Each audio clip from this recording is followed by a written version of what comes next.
Welcome to Module 6, the use of voluntary labelling, part of HSQC's Food Allergy Awareness training. In this module we will learn about the requirements for voluntary labelling, precautionary allergen labelling, gluten-free or very low gluten claims, the use of emphasis, free from allergen claims, vegan food and allergens. The use of voluntary labelling. This module will outline the requirements for voluntary labelling, which apply to both pre-packed and non-pre-packed food. Any voluntary food information that is provided must fulfil the requirements of Chapter 5, Voluntary Food Information, Article 36 of the EU Food Information to Consumers Regulation, number 1169/2011, EU FIC. Objectives. Understand the differences and specific requirements for different voluntary labelling statements. Explain why food business operators might wish to use voluntary labelling and when it is suitable to do so. Precautionary allergen labelling. FBOs may voluntarily use labelling such as produced in a kitchen which uses, may contain, not suitable for. This type of voluntary labelling is often termed precautionary allergen labelling, PAL. It can be used to communicate the risk of the unintentional presence of an allergen, for example, milk, egg, peanuts, almonds, in a food product due to the allergen entering the product unintentionally during production through cross-contamination.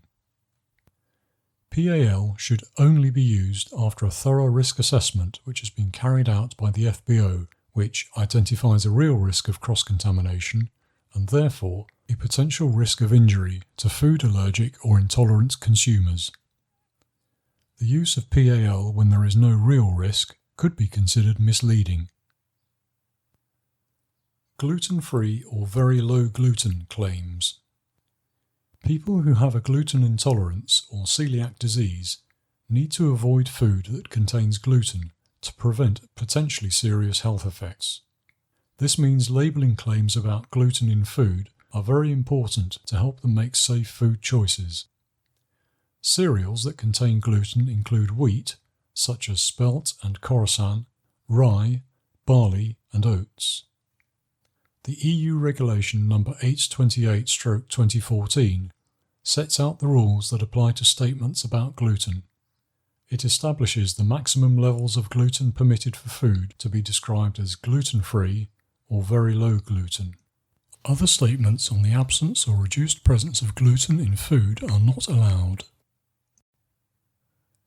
The levels are, for gluten-free, 20 parts or less of gluten per million, ppm. For very low gluten, 100 parts or less of gluten per million, ppm. However, only foods with cereal ingredients that have been specially processed to remove the gluten may make a very low gluten claim. Manufacturers can only use the phrase gluten-free if they can demonstrate that when tested, their product contains 20 parts per million, ppm, or less of gluten. They will also need to demonstrate that any products claiming to be very low gluten comply with the legislation.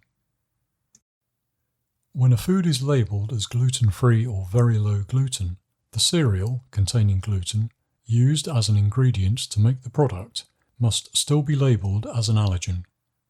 This is because it is one of the 14 main allergens listed in Annex 2 of the EU FIC.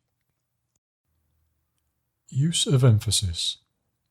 It is possible but not mandatory to include the term gluten in the ingredients list following the declaration of a specific cereal.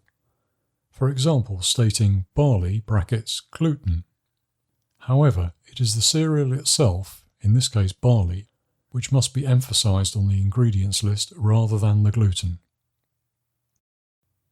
Free from allergen claims. Free from allergen claims are voluntary.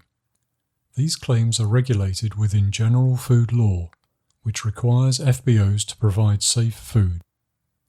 A free from allergen claim is considered to be an absolute claim.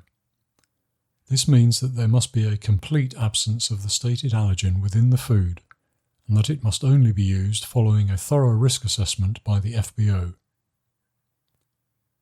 Vegan food and allergens. When consumers buy vegan food, they would not expect it to contain any trace amounts of milk, egg, fish, crustaceans, and mollusks. However, trace amounts of cross-contamination can occur when vegan food is produced in a factory or kitchen that also handles non-vegan food. Therefore, the food packaging for some vegan products may include voluntary precautionary allergen labelling, such as may contain. This means the products may include traces of allergens such as milk, eggs, fish, mollusks, and crustaceans, which could pose a risk to consumers who have a food allergy to these ingredients. Congratulations! You have now completed this training course. If you are unsure of any aspect of the training, please review the module or ask your supervisor.